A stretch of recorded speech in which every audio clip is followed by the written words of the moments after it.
एक बार की बात है, एक राज्य में एक राजा और रानी राज करते थे। दोनों ही अपनी प्रजा का खूब ध्यान रखते और दोनों ही बहुत अच्छे थे। उनकी जिंदगी में बस एक ही कमी थी कि उनकी कोई संतान नहीं थी। एक बार रानी ने मन इच्छा जताई कि उनकी एक बेटी हो जो सबसे सुंदर और प्यारी हो। कुछ सालों बाद रानी की यह इच्छा पूरी हुई और उन्होंने एक सुंदर सी बेटी को जन्म दिया, जिसका नाम उन्होंने स्नो व्हाइट रखा। पूरे राज्य में खुशियां ही खुशियां थीं, लेकिन यह खुशी ज्यादा दिनों तक नहीं रह सकी। कुछ दिनों बाद जब राजा और रानी जंगल में घूमने गए तो एक जादूगरनी ने मौका पाकर रानी को चिड़िया बना दिया और अपने पास पिंजरे में कैद कर लिया। रानी के अचानक गायब होने से राजा को लगा कि रानी की मौत हो गई। राजा बहुत दुखी हुए और उन्होंने स्नो व्हाइट की देखभाल और माँ के प्यार के लिए दोबारा शादी की। लेकिन जिससे उन्होंने शादी की वो वही जादूगरनी थी जिसने रानी को चिड़िया बनाकर कैद कर लिया था। उस जादूगरनी ने रूप बदलकर राजा के साथ शादी की थी। उसकी चिड़िया को देख स्नो व्हाइट बहुत खुश हुई और उसने वो चिड़िया उससे मांग ली। इस बात से अनजान कि वो चिड़िया उसकी माँ है, स्नो व्हाइट उसे बहुत प्यार से अपने पास रखती। उस जादूगरनी को स्नो व्हाइट के रूप से बहुत जलन थी। वो चाहती थी कि पूरी दुनिया में सबसे खूबसूरत वही हो। उस जादूगरनी के पास एक जादुई आईना था जिससे वो हर रोज पूछती कि सबसे सुंदर कौन। हर बार आईने का जवाब आता, रानी आप तो सुंदर हैं ही, लेकिन स्नो व्हाइट आपसे भी ज्यादा सुंदर है। यह सुनकर उसे बहुत गुस्सा आता। एक दिन उसने फैसला कर लिया कि वो स्नो व्हाइट को मार डालेगी। इसके लिए उसने एक मंत्री को बुलाया और उससे कहा, जाओ जाकर स्नो व्हाइट को मार डालो। मंत्री डर गया और स्नो व्हाइट को जंगल में ले गया, लेकिन उसे मार न सका। उसने स्नो व्हाइट को सारी बात बताई और उसे भाग जाने को कहा। स्नो व्हाइट दुखी हो गई और वहां से भाग गई। मंत्री ने वापस आकर झूठ बोल दिया कि उसने स्नो व्हाइट को मार दिया है। जादूगरनी रानी बहुत खुश हुई। उधर स्नो व्हाइट जंगल में भटक ही रही थी कि उसकी नजर एक छोटी सी झोपड़ी पर गई। वो उस झोपड़ी में चली गई। वहां उसने देखा कि बहुत छोटी छोटी 7 प्लेट लगी हैं और उसमें कई तरह के भोजन हैं। स्नो व्हाइट को भूख भी लगी थी तो उसने हर प्लेट में से थोड़ा थोड़ा भोजन कर लिया।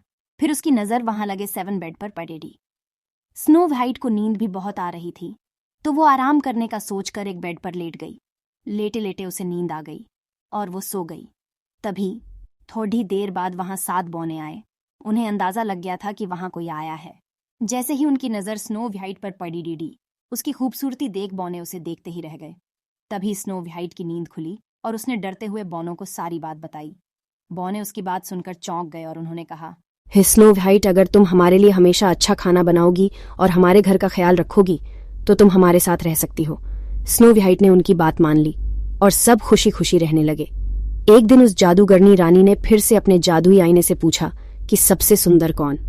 इस बार वो बहुत खुश थी कि स्नो व्हाइट के मरने के बाद आईना उसी का नाम लेगा।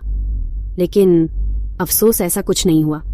आईने ने फिर कहा, रानी आप हो सबसे सुंदर, लेकिन आपसे भी सुंदर है स्नो व्हाइट। रानी यह सुनकर हैरान रह गई और सारी बात समझ गई कि मंत्री ने उसे धोखा दिया है। फिर आईने ने उसे बताया कि स्नो व्हाइट बौनों की झोपड़ी में रहती है। यह सुनने के बाद जादूगरनी रानी ने तरकीब निकाली। उसने जादू से जहरीला सेब बनाया और उसे स्नो व्हाइट को खिलाकर उसे हमेशा के लिए सुलाने का सोचा। वो अपना रूप बदलकर स्नो व्हाइट के पास पहुंची। उसने स्नो व्हाइट को सेब खरीदने को कहा और खरीदने से पहले उसे चखने के लिए वो जहरीला सेब दिया। स्नो व्हाइट उसे बूढ़ी औरत समझकर मना नहीं कर सकी और उसने वो जहरीला सेब छक लिया। सेब छकते ही स्नो व्हाइट की तबीयत बिगड़ने लगी और उसी बीच वो जादूगरनी अपने असली रूप में आ गई और स्नो व्हाइट के सामने हंसने लगी। स्नो व्हाइट अपनी सौतेली माँ को देख हैरान रह गई और गहरी नींद में चली गई। उसके कुछ देर बाद ही वहां बौने आए और स्नो व्हाइट को वहां पड़े ढा देख वो दुखी हो गए। उन्हें लगा स्नो व्हाइट उन्हें हमेशा के लिए छोड़ कर चली गई।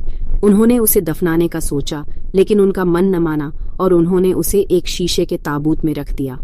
तभी वहां राजा के दोस्त का बेटा, जो कि एक राजकुमार था, वो आया। स्नो व्हाइट को देख वो चौंक गया और बहुत दुखी हुआ। उसने बौनों से स्नो व्हाइट के बारे में पूछा और दुखी होकर स्नो व्हाइट को ताबूत समेत अपने साथ ले जाने के बारे पूछा। सारे बौने दुखी हो गए। उन्होंने ताबूत का शीशा खोला और राजकुमार ने स्नो व्हाइट पर प्यार जताते हुए उसके हाथ को चूमा। इतने में स्नो व्हाइट को होश आ गया। स्नो व्हाइट ने सबको अपने सामने देख सारी बात बताई। सब समझ गए कि जादूगरनी सौतेली माँ की वजह से ही ऐसा हुआ है।